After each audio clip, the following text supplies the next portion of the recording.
Hello friends and welcome to study with Mac. Myself Shanti. तो friends आज हम second chapter शुरू करेंगे। चलिए देखते हैं सेकेंड चैप्टर में क्या है। तो इसमें है प्राणियों में पोषण। फ्रेंड्स हमने फर्स्ट चैप्टर में देखा था कि जो पेड़ पौधे हैं वो अपना भोजन कैसे बनाते हैं, कैसे ग्रहण करते हैं, है ना। तो अब हम इसमें देखेंगे कि जो प्राणी है मतलब जीव जंतु हैं वो अपना पोषण कैसे प्राप्त करते हैं, मतलब कैसे भोजन खाते हैं, कैसे उनका अपने शरीर में यूटिलाइज करते हैं। ठीक है, तो आप जानते ही हो कि पेड़ पौधे सिर्फ ऐसे मतलब जीव हैं, जीव तो है ही ना, क्योंकि उनमें भी जीवन है। तो ऐसे जीव हैं जो अपना भोजन खुद बनाते हैं, पर हम जो मनुष्य हैं और कुछ अन्य जीव जंतु हैं जो ऐसा नहीं कर सकते, वो अपना भोजन खुद नहीं बना सकते। या तो वो पेड़ पौधों को ग्रहण करेंगे या उसके किसी अन्य भाग को भोजन के रूप में ग्रहण करते हैं, है ना। तो ये सब प्राणी जो अपने इनडायरेक्ट रूप से पेड़ पौधों पे डिपेंड हैं, वो कैसे उनको ग्रहण करते हैं, कैसे अपना भोजन शरीर में लेते हैं, मतलब अंतर ग्रहण करते हैं, और कैसे उनका पाचन होता है और कैसे उनका शरीर में यूज होता है, ये हम आज जानेंगे। ठीक है फ्रेंड्स, तो चलिए शुरू करते हैं। प्राणियों में पोषण। तो यहाँ पे फर्स्ट पॉइंट कुछ है लिखा है, प्राणियों में के पोषण में पोषक तत्वों की आवश्यकता, आहार के अंतर ग्रहण की विधि और शरीर में उनके उपयोग की विधि सन्निहित है। मतलब जो प्राणियों का पोषण है उसमें पोषक तत्वों की आवश्यकता, मतलब उनको किन किन पोषक तत्वों की आवश्यकता होती है, उनको अपने आहार के माध्यम से किस तरह से वो मतलब अपने शरीर में ग्रहण करते हैं, मतलब खाते हैं, और उसकी विधि क्या है अपने शरीर में ग्रहण करने की, और उसके शरीर में उसका उपयोग क्या होता है। ये सारी विधियां इस पोषण के अंदर सम्मिलित है, मतलब इसमें समाहित है। ओके, आगे देखेंगे। जटिल खाद्य पदार्थों का सरल पदार्थों में परिवर्तित होना या टूटना विखंडन कहलाता है। विखंडन मतलब जो जटिल खाद्य पदार्थ है जैसे कि कार्बोहाइड्रेट है वो किस में विखंडित होगा, तो वो ग्लूकोज में विखंडित होगा। जैसे प्रोटीन है वो किस में विखंडित होगा, तो वो अमीनो अम्ल में चेंज हो जाता है। तो इस प्रक्रम को पाचन कहते हैं। जो हमने कार्बोहाइड्रेट लिया वो ग्लूकोज में परिवर्तित हो गया, तो ये क्या कहलाएगा, पाचन का प्रक्रम कहलाएगा। ठीक है, चलिए आगे देखते हैं 2.1। इसमें है खाद्य अंतर्ग्रहण की विभिन्न विधियां। अब हम जानेंगे कि खाद्य को शरीर के अंदर ग्रहण करने की, मतलब भोजन शरीर में लेने की कौन कौन सी विधियां हैं। तो भोजन के अंतर्ग्रहण की विधि विभिन्न जीवों में भिन्न भिन्न होती है। आप जानते हो कि हर जीव जो है अलग अलग तरह के भोजन ग्रहण करता है और उसकी विधियां भी अलग अलग हैं। जैसे कि मधुमक्खी और मरमर पक्षी। मरमर पक्षी मतलब हीमिंग बर्ड, ये क्या करते हैं, ये फूलों का रस चूसते हैं, है ना।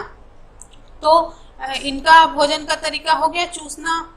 उसी तरह शिशु माँ का दूध पीते हैं, तो शिशु क्या करते हैं, अपनी माता का दूध पीते हैं, तो उनके भोजन का तरीका अलग हो गया, है ना। और जैसे कि आप जानते ही हो अजगर अपने भोजन को कच्चे ही निगल जाता है ना, उसको साबुत निगल जाता है और उसके बाद उसके शरीर में उसका पाचन होता है। इसी तरह हम देखेंगे कि जो स्टार फिश है, स्टार फिश क्या है, एक समुद्री जीव है।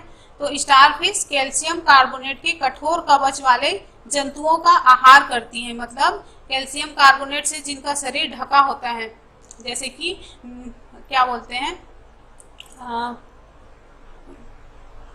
एक मिनट,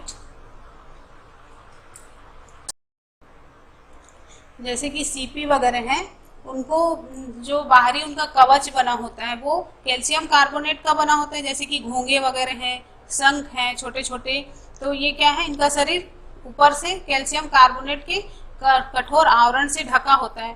तो स्टार फिश क्या करती है, ये उसके कवच को खोल लेती है। खोलने के बाद अपने मुंह से अपना अमाशय बाहर निकालती है, मतलब उसका जो अमाशय है वो बाहर निकल जाता है। और किसी जीव में इस तरह की प्रक्रिया नहीं होती, कोई अपना अमाशय बाहर नहीं निकाल सकता। तो ये अपना अमाशय बाहर निकालती हैं और जंतु के कोमल भागों को खाती हैं।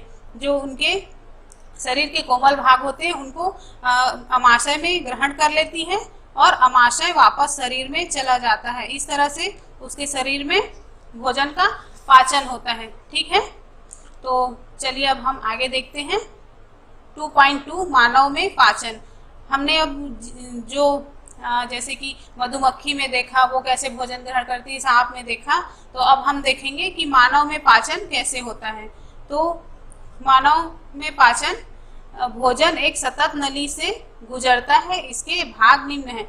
तो मनुष्य में एक पाचन तंत्र पाया जाता है, पूरा पाचन का सिस्टम ही बना होता है और इस सिस्टम के अलग अलग अंग होते हैं जिनके कार्य भी अलग अलग होते हैं। तो यहाँ पर हम जानेंगे कि इसके कौन कौन से भाग हैं। सबसे पहले मुख गुहिका मतलब बकल कैविटी, ग्रास नली मतलब इसोफेगस, आमाशय स्टमक, क्षुद्रांत मतलब स्मॉल इंटेस्टाइन, बृहदांत मतलब लार्ज इंटेस्टाइन, मल द्वार या रेक्टम बोला जाता है जिसको, और यहीं पर एनस भी होता है।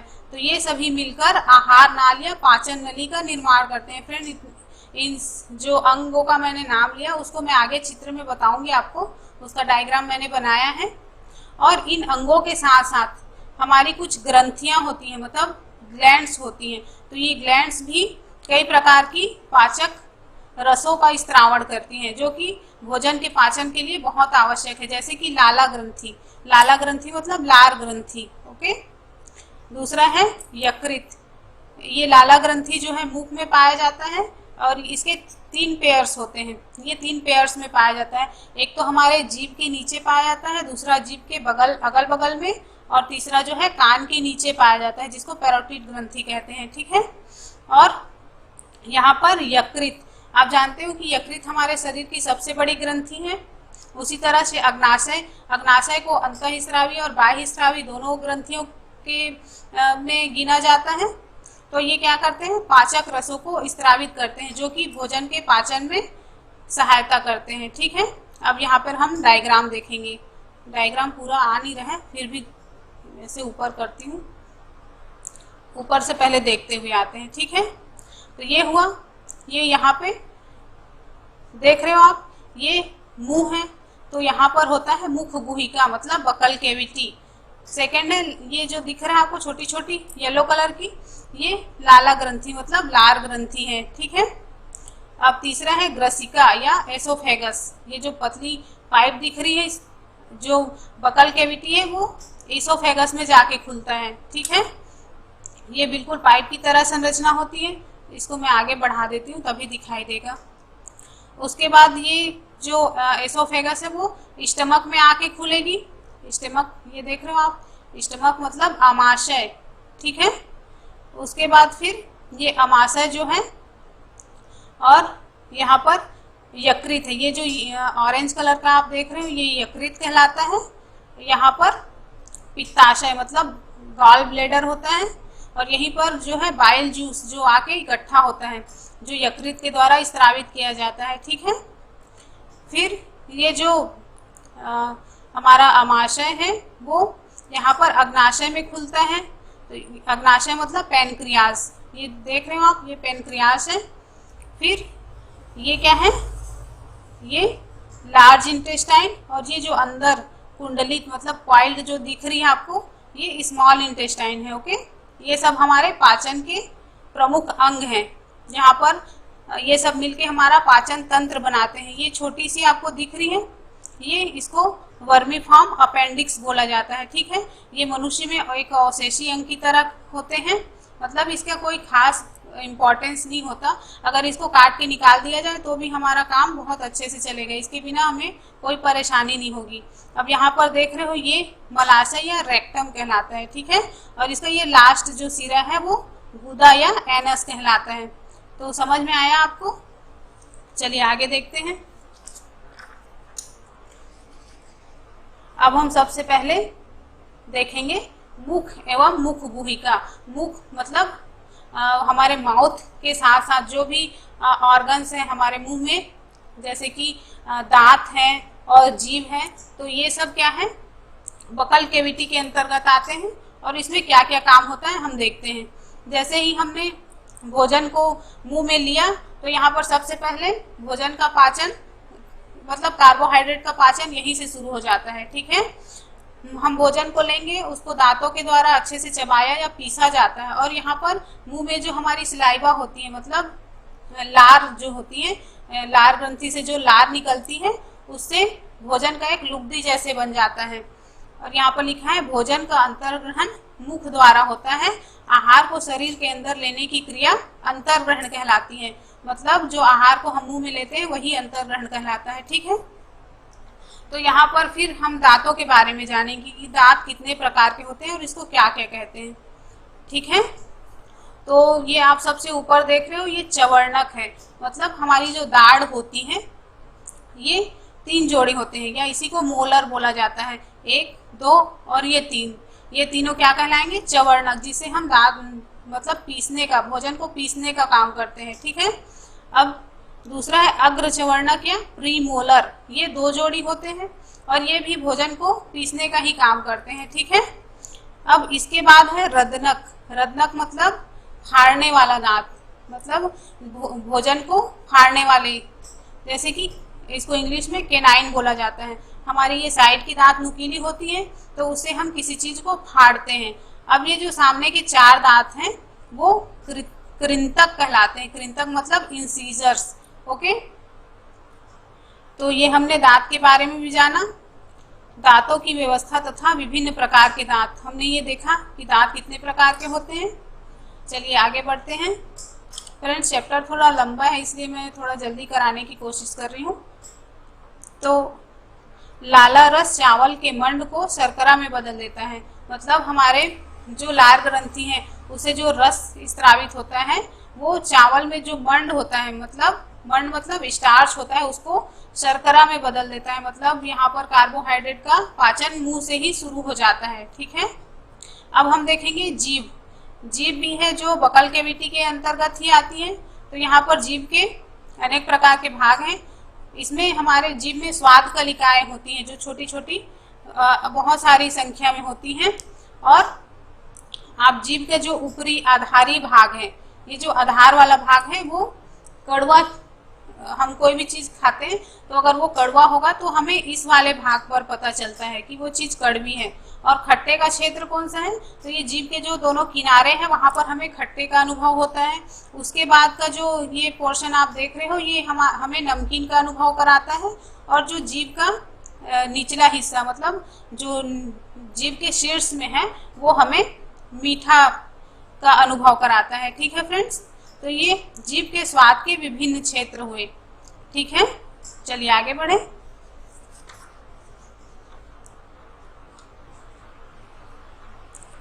अब हम देखेंगे भोजन नली।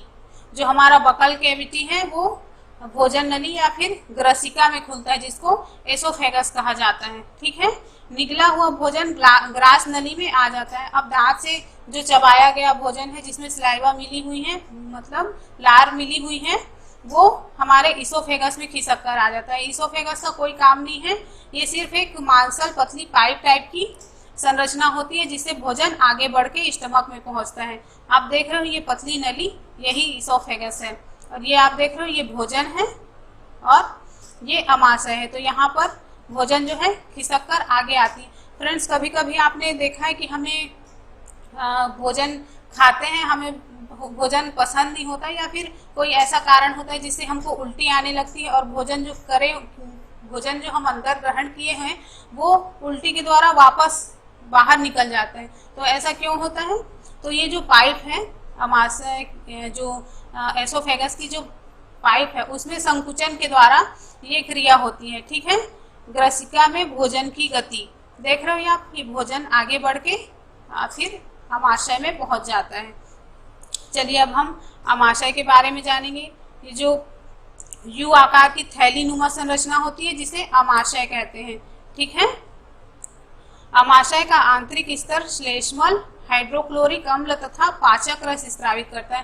फ्रेंड्स, हमारे अमाशय में क्या है?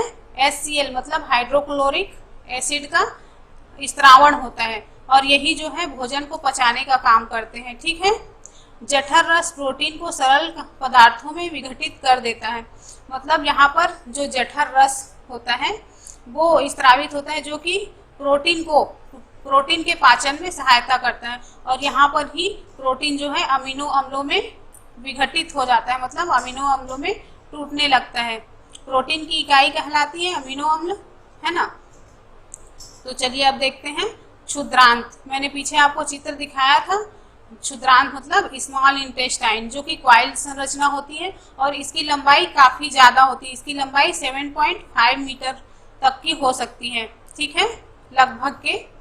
यकृत द्वारा स्त्रावित पित्त, अग्नाशय से अग्नाशयी स्त्राव तथा क्षुद्रांत भित्ति द्वारा स्त्रावित पाचक रस की क्रिया से भोजन के सभी घटकों का पाचन क्षुद्रांत में पूरा हो जाता है। मतलब हमारी जो छोटी आंत है उसी में अधिकतर पाचन का कार्य संपन्न होता है। अब यहाँ पर यकृत के द्वारा जो बाइल जूस है वो आके मिलता है, अग्नाशय से अग्नाशयी रस का स्त्रावण होता है, और जो ये स्मॉल इंटेस्टाइन है उसकी जो दीवारें हैं, जो उसकी भित्ति है, उससे भी कुछ पाचक रस का स्त्रावण किया जाता है, जो कि सभी घटकों का पाचन क्षुद्रांत में पूरा हो जाता है ना। जो भी भोजन ग्रहण करते हैं इन सब के द्वारा जो हमारी स्मॉल इंटेस्टाइन है उसमें सबका पाचन पूरा हो जाता है। अब ये जो है जो जटिल पदार्थ बोला जाता है जिनको, वो सरल पदार्थों में विघटित हो जाते हैं। जैसे कि कार्बोहाइड्रेट किस में टूटता है, यह सरल शर्करा में टूटता है। जैसे कि ग्लूकोज है ना, कार्बोहाइड्रेट से ग्लूकोज बनता है। वसा अम्ल और ग्लिसरॉल में टूट जाता है। प्रोटीन अमीनो अम्लों में परिवर्तित हो जाता है। तो समझ में आया आपको? चलिए आगे देखते हैं।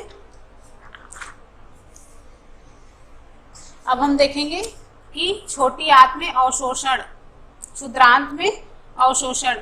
पचा हुआ भोजन अवशोषित होकर क्षुद्रांत की भित्ति में स्थित रुधिर वाहिकाओं में चला जाता है। इसी प्रक्रम को अवशोषण कहते हैं। फ्रेंड्स, यहाँ पर जो हमारा पाचन है वो एक तरीके से पूरा हो चुका होता है, और जो भी भोजन के जो पोषक पदार्थ है उसको हमारे रुधिर वाहिकाओं, मतलब जो छोटी आंत है उसमें बिल्कुल पतली पतली रुधिर वाहिकाएं होती हैं, छोटी छोटी नलियां होती हैं ब्लड सेल्स, ब्लड की, जो कि क्या करती हैं, जो पोषक पदार्थ है उसका अवशोषण करती हैं, ठीक है।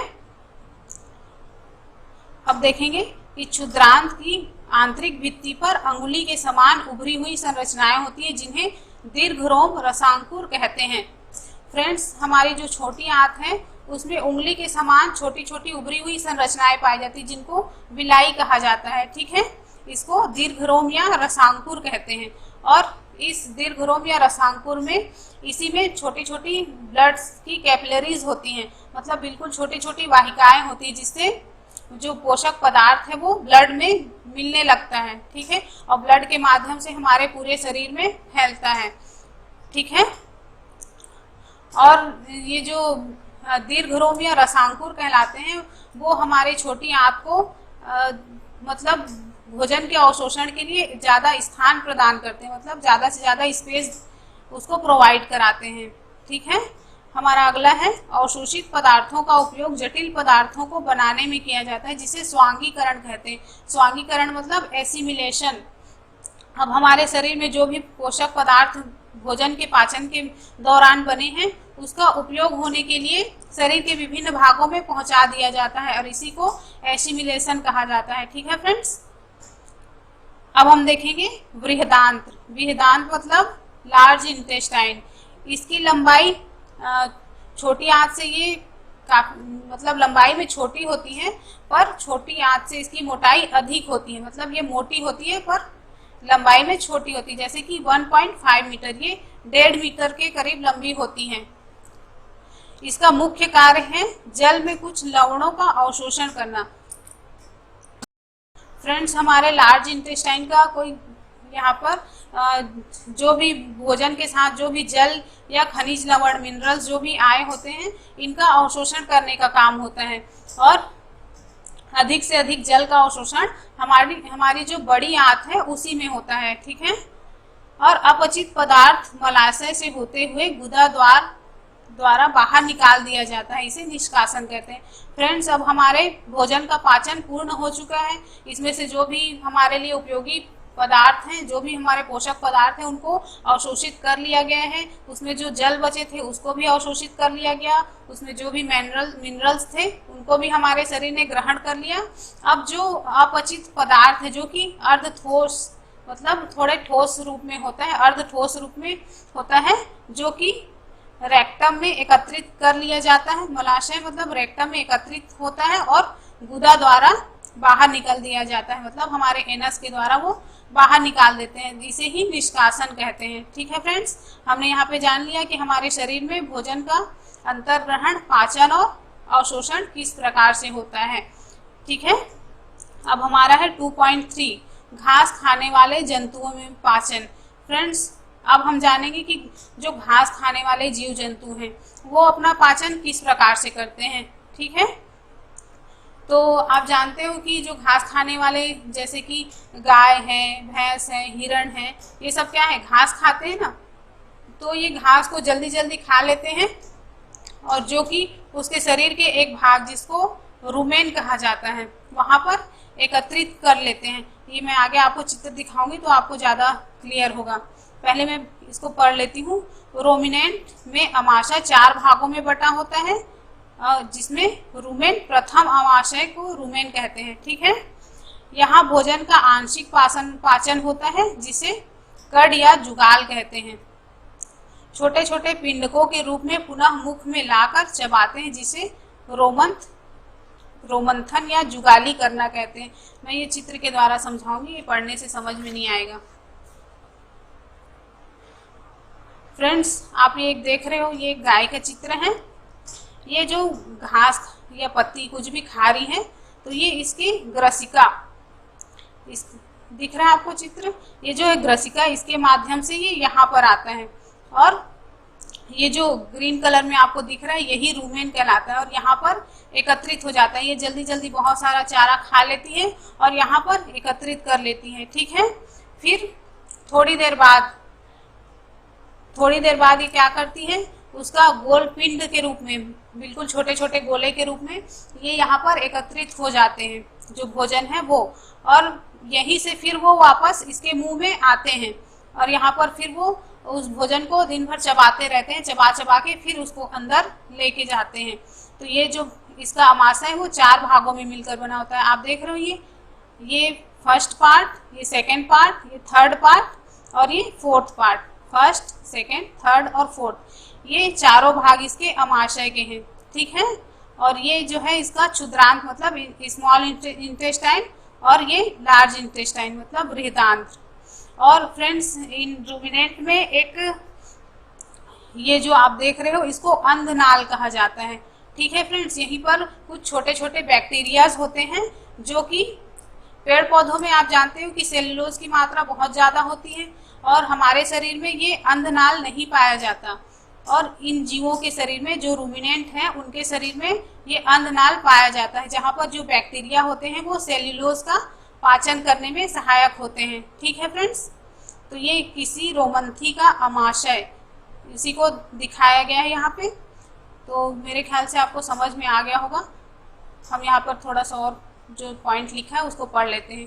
घास में सेल्यूलोज की प्रचुरता होती है जो कि एक प्रकार का कार्बोहाइड्रेट है। फ्रेंड्स, आप जान रहे हो कि जो सेल्यूलोज है वो भी एक प्रकार का कार्बोहाइड्रेट है जिसका पाचन सिर्फ ये जो रूमिनेंट जीव हैं वही कर सकते हैं। इसका पाचन हमारे शरीर के द्वारा नहीं किया जा सकता।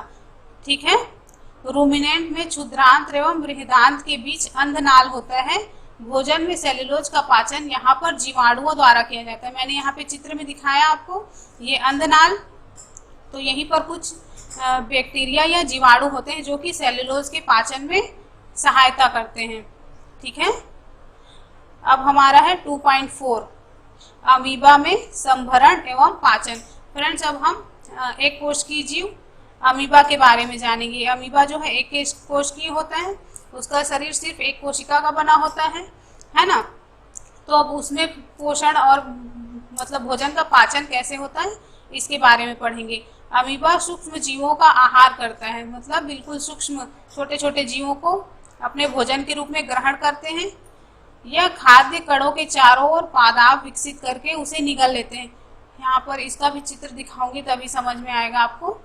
तो इसके जो पादाब होते हैं वो भोजन के चारों ओर विकसित हो जाते हैं और जो कि खाद्य धानी में फंस जाते हैं। अब जो भोजन का कण है इसका वो इसके खाद्य धानी में फंस जाएंगे और पाचक रस स्रावित होकर उन्हें सरल पदार्थों में बदल देते हैं। ये जो खाद्य धानी है उसमें से कुछ पाचक रस स्रावित होगा और इसके जो भोजन है उसको सरल पदार्थों में बदल देंगे, फिर पचा खाद्य अवशोषित हो जाता है। ये भी मैं चित्र के द्वारा ही दिखाऊंगी आपको। चलिए देखते हैं। ये एक अमीबा का चित्र है, आप देख रहे हो यहाँ पर।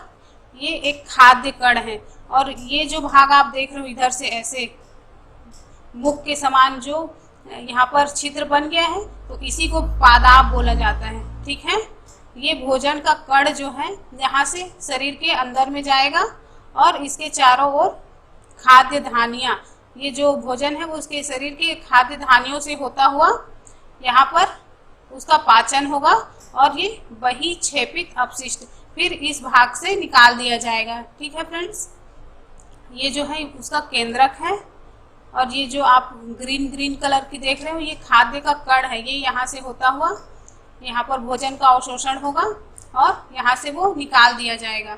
ठीक है फ्रेंड्स, तो ये चैप्टर भी आज पूरा हो गया हमारा। अब चलिए देखते हैं नेक्स्ट चैप्टर कल देखेंगे।